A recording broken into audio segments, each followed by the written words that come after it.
Have you ever thought about like how maybe like our understanding of spirituality is like influenced by a neurotypical bias? Hmm. Today we are going to dive into Interesting. The Autistic Alchemist, Okay. the blog. Cool. And we're exploring this idea of autistic enlightenment. Interesting. So the author of this blog is arguing that autistic individuals, they experience spirituality in like a really unique way. Hmm. And these insights, they offer like a whole new way of looking at how we understand the spiritual realm. It is really fascinating how they frame the autistic alchemist. Right. They're not just saying that autistic people are spiritual. Right. They're proposing like a different way of like experiencing and conceptualizing the spiritual. Okay. That's like rooted in like the neurology of autism. So let's get into it. Yeah. The blog outlines like these four common themes. Okay. In the autistic spiritual experience. I'm listening. One that I thought was really interesting is this like profound connection to nature, but it's not just about appreciating a pretty sunset. Right. Right. Yeah. The blog goes deeper into that. Okay. They give an example of an autistic person who described feeling the earth's energy through their bare feet. Wow. Like pulsing through them. Interesting. And it was so intense, this sensation, that it like sparked a deep understanding of their connection with all living things. It wasn't just like visual or emotional. It was like a tangible like energy exchange. Whoa, that's powerful. Yeah. That's a powerful image. And it makes me think of like the second theme. Okay. Intense sensory experiences. Oh, Can you talk about that a little more? Yeah. I'm curious how sensory sensitivity translates into spiritual insight. So the blog explains that like that heightened sensory input, which is something often seen as a challenge for autistic individuals, can actually be a conduit to spiritual experiences. Okay. So like imagine how some autistic people experience music. Every note, every like subtle shift in tone is felt with incredible depth. Yeah. And so this intense perception can lead to a profound like emotional and even spiritual resonance that goes beyond just enjoying a melody. It's like they unlock these layers of meaning that might be missed by someone who's not experiencing the world that way. Yeah, exactly. So that leads us to the third theme. Okay. Which I'll admit I'm finding a little hard to wrap my head around. Okay. Nonlinear thinking. Uh-huh. How does that factor into autistic enlightenment? This is where it gets really interesting. Okay. The blog argues that autistic individuals often don't think in straight lines. Their thoughts jump. They connect seemingly disparate ideas and form patterns that might appear random to a neurotypical mind. Yeah. But this nonlinearity applied to spiritual concepts can lead to incredibly innovative interpretations. Okay, can you give me an example? Sure. I'm having trouble visualizing what that might look like. Let's take the concept of reincarnation. A neurotypical person might approach this idea linearly. Yeah. Thinking about a soul moving from one life to the next in a chronological sequence. Yeah. But an autistic individual with their nonlinear thinking might instead envision reincarnation as a tapestry of like interconnected experiences. Oh, okay. Where past, present, and future are woven together in a way that transcends linear time. Now that makes sense. Yeah. So they're not rejecting the concept, they're just seeing it through a different lens. Exactly. Which I guess is a big part of what autistic enlightenment is all about, right? Absolutely. It challenges us to reconsider our assumptions Yeah. about how spirituality should be experienced. And then there's the fourth theme. Okay. Focus on detail. Yeah. I can see how that might be a strength in spiritual exploration. But could you unpack that a bit more? Think of it like this. Okay. Where a neurotypical person might skim a spiritual text for like the general meaning. Yeah. An autistic individual might zero in on a single word. Okay. Or a repeated symbol. A seemingly insignificant detail? Interesting. And through their intense focus, unearth layers of meaning that others miss. Whoa. It's like finding a hidden universe within something that might appear quite ordinary. So it's almost like a superpower when it comes to deciphering spiritual teachings. Yeah. But it's not just about unique experiences, right? Right. The blog also emphasizes why recognizing autistic enlightenment is important for everyone, not just autistic individuals. The Autistic Alchemist argues that we've been looking at spirituality through a very specific neurotypical lens for too long. Acknowledging and valuing autistic enlightenment brings balance, expands our understanding of what spiritual experience can be, and ultimately makes the spiritual landscape more inclusive. It's like realizing there's a whole spectrum of ways to connect with the divine, And we've been limiting ourselves by only valuing one. Yeah. But a part of me wonders if there's a risk of oversimplifying things. Is autistic enlightenment just about these four themes? That's a great question. Or is there more to it? And one that I think a lot of people might have. Yeah. The Autistic Alchemist acknowledges that these four themes are common threads, Right. but each individual's spiritual journey is unique, Right. shaped by their personal experiences, beliefs, and cultural context. So it's not like a checklist for autistic enlightenment. Yeah. It's more about recognizing a pattern, a different way of approaching and experiencing the spiritual. Exactly. And it's important to remember that autistic enlightenment, like any form of spiritual growth, is a process, not a destination. It's about embracing your autistic strengths, exploring different paths, and ultimately finding what resonates with you. Which brings us to the 3 strategies. Okay. The blog outlines for unlocking autistic enlightenment. Okay. The first one seems kind of straightforward. Embrace your autistic strengths. But how does that work in practice? Well, instead of viewing autistic traits as obstacles to spiritual development, the Autistic Alchemist encourages us to see them as unique gifts. For example, that intense focus we talked about earlier. It can be channeled into deep study of spiritual texts or practices. And heightened sensory sensitivity. That can become a pathway to profound experiences of awe and wonder in nature. So it's about reframing those traits. Yeah. Seeing them as tools for spiritual exploration rather than limitations. Precisely. And this leads to the second strategy. Exploring autistic spiritualities. The blog highlights examples like autistic paganism, which often emphasizes a direct, intuitive connection with nature. And personalized rituals that honor individual needs and sensitivities. And there's also autistic Buddhism, which I find really interesting. Can you tell us a bit more about that? Of course. Buddhism, with its emphasis on mindfulness, self-awareness, and compassion, already has a lot to offer individuals on the spectrum. But autistic Buddhism takes it a step further. Adapting traditional practices to better suit autistic ways of being. So how so? For example, guided meditations might focus on sensory grounding techniques to help manage overwhelm. And group discussions might incorporate visual aids or structured communication styles to facilitate understanding. It sounds like it's about creating a space where autistic individuals can engage with spiritual practices in a way that feels authentic and accessible. Exactly. But what about the third strategy? Creating communities. Why is that so important? The Autistic Alchemist stresses that while individual exploration is crucial, connecting with others who share similar experiences and perspectives can be incredibly validating and empowering.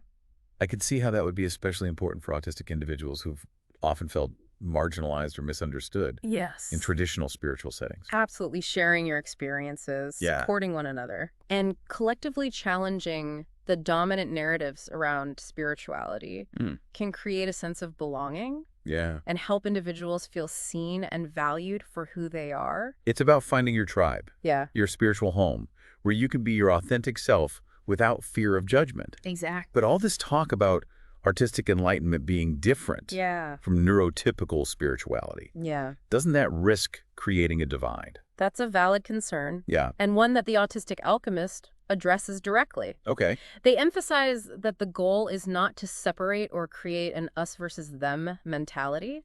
It's about recognizing the richness of human neurodiversity and how that diversity enriches our understanding of the spiritual realm. So it's not about saying one experience is better than another. Exactly. It's about acknowledging that there are many paths to spiritual fulfillment. Exactly. And by understanding and valuing those different paths, we can create a more inclusive and compassionate spiritual landscape for everyone. It's like appreciating a garden with a variety of flowers. Each one is beautiful and unique in its own way. And together they create a vibrant and harmonious whole. I love that analogy. And it reminds me of another important point the Autistic Alchemist makes. They argue that by embracing neurodiversity and spirituality, we can all learn and grow in ways we might never have imagined. I'm curious how so. What can neurotypical individuals learn from autistic enlightenment? By understanding how autistic individuals experience the world and connect with the spiritual, neurotypical folks can gain new perspectives on age-old questions. Okay. It's like looking at a familiar painting with fresh eyes. Yeah. Suddenly noticing details and nuances you never saw before. So it's not just about inclusivity. It's about expanding our collective understanding Exactly. of what spirituality can be. Precisely. The Autistic Alchemist even suggests that the unique insights of autistic individuals could help revitalize traditional spiritual practices that have become stagnant or disconnected from their original purpose. Like a breath of fresh air. Yeah. A new way of looking at things that can shake us out of complacency and inspire us to approach spirituality with a sense of curiosity and wonder. Exactly. But it's important to acknowledge that not everyone is going to embrace this idea of autistic enlightenment. Right. Some might even be skeptical. Yeah. How do you think the Autistic Alchemist would respond to those who say spirituality is a personal belief? It has nothing to do with neurology. That's a great point. Yeah. It's a perspective we definitely need to address. Yeah. How do you think they would approach that kind of skepticism? I think the Autistic Alchemist would probably start by acknowledging that, yeah, personal belief is definitely part of spirituality. Right. But it's not the whole picture. Okay. They argue that spirituality is also about experience, about connecting with something larger than ourselves. Yeah. Whether that's through nature, art, music ritual, or even like a sense of profound awe. So it's not just about what you believe in your head, but like how you feel. Yeah. And experience the world around you. Exactly. And the blog points out that autistic individuals, with their heightened sensitivities and unique cognitive styles, often have these really intense, even transcendent experiences. Wow. That can't easily be dismissed as just belief. Okay. It's like saying that the beauty of a sunset is purely subjective. Right. Sure, some people might not be moved by it. Yeah. But for others, it can be like a deeply spiritual experience, something that connects them to something vast and mysterious. That makes sense. You wouldn't tell someone their experience of awe or wonder is invalid just because they perceive the world differently. Right. And the Autistic Alchemist suggests that by acknowledging the validity of those experiences, even if they don't fit into our preconceived notions of what spirituality should look like, we open ourselves up to a much richer understanding of the spiritual realm. It's like realizing that there are many different languages for expressing the spiritual. And we need to learn to be multilingual. I love that. If we want to fully appreciate the beauty and complexity of it all. I love that analogy. Yeah. It really captures the essence of what the Autistic Alchemist is trying to convey. It does. And it brings us back to this idea of autistic empowerment. Right. Which is such a crucial part of this whole conversation. You're right. The blog emphasizes how important it is for autistic individuals to own their spiritual journeys. Yeah. To feel confident expressing their spirituality in ways that feel authentic to them. And that means challenging the societal pressure to conform to neurotypical norms, even within spiritual communities. Right. For too long, autistic individuals have been told, either directly or indirectly, that they need to mask their autistic traits, suppress their natural ways of being in order to be accepted or seen as spiritual. That's so damaging, telling someone they need to change who they are at their core in order to connect with something larger than themselves. Yeah. It seems like the opposite of what spirituality should be about. Exactly. And autistic enlightenment offers a different path. One that embraces neurodiversity and encourages autistic individuals to honor their authentic selves. Right. Even or perhaps especially in their spiritual explorations. It's about saying, my autistic experience is not a deficit, it's a gift. Exactly. It's a different way of seeing the world, a different way of connecting with the divine. Yeah. And it's just as valid as any other way. That's powerful. That's a powerful message, and I think it resonates far beyond the autistic community. I agree. It speaks to anyone who's ever felt like they don't quite fit in. Yeah. Like their way of experiencing the world isn't valued or understood. It's a reminder that true spirituality is about embracing our individuality, our unique perspectives and experiences, and recognizing the inherent worth and dignity of every human being.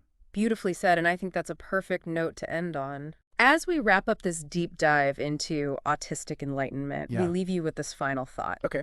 How might understanding and embracing neurodiversity and spirituality lead to greater inclusivity and more profound spiritual experiences for everyone? Something to ponder as you continue your own unique spiritual journey. Until next time. Keep diving deep. Yes. Keep exploring and keep celebrating the beauty of human diversity. Yeah, I think the autistic alchemist would say personal belief is a part of spirituality, but it's not the whole picture. Okay. They would say spirituality is also about experience, connecting with something bigger than ourselves. Okay. Like nature, art, music, ritual, even awe. So it's not just what you believe, like, in your head, but how you actually feel and experience the world. Right, and the blog says autistic people with their sensitivities and thinking styles, they often have these intense experiences that can't be dismissed as just belief. Okay. Like saying a sunset's beauty is subjective.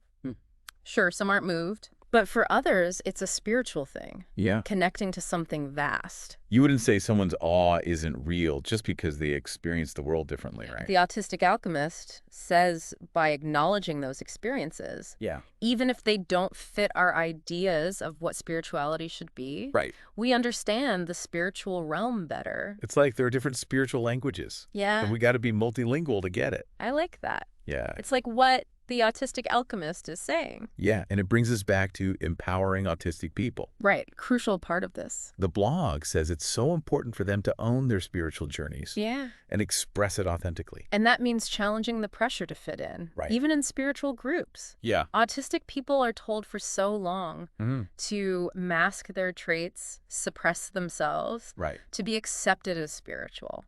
It's hurtful telling someone to change who they are, Yes. to connect with something bigger. Yeah. Seems opposite of what spirituality is about. Autistic Enlightenment offers a different way, embracing neurodiversity, encouraging autistic people to be themselves, especially in their spiritual exploration. It's like saying being autistic isn't bad, it's a gift. Right. It's seeing the world and the divine differently, and that's valid. Powerful message. Goes beyond just autism, I think. To anyone who feels like they don't fit in. Yeah, like their experience isn't valued. True spirituality is about embracing who we are, our unique views, and recognizing everyone's worth. I think that sums it up perfectly. As we finish this deep dive on autistic enlightenment. Here's a thought. Yeah. How could understanding neurodiversity and spirituality make it more inclusive and lead to deeper spiritual experiences for all of us? Something to think about. On your own spiritual journey. Keep diving deep, exploring, and celebrating our differences. Absolutely.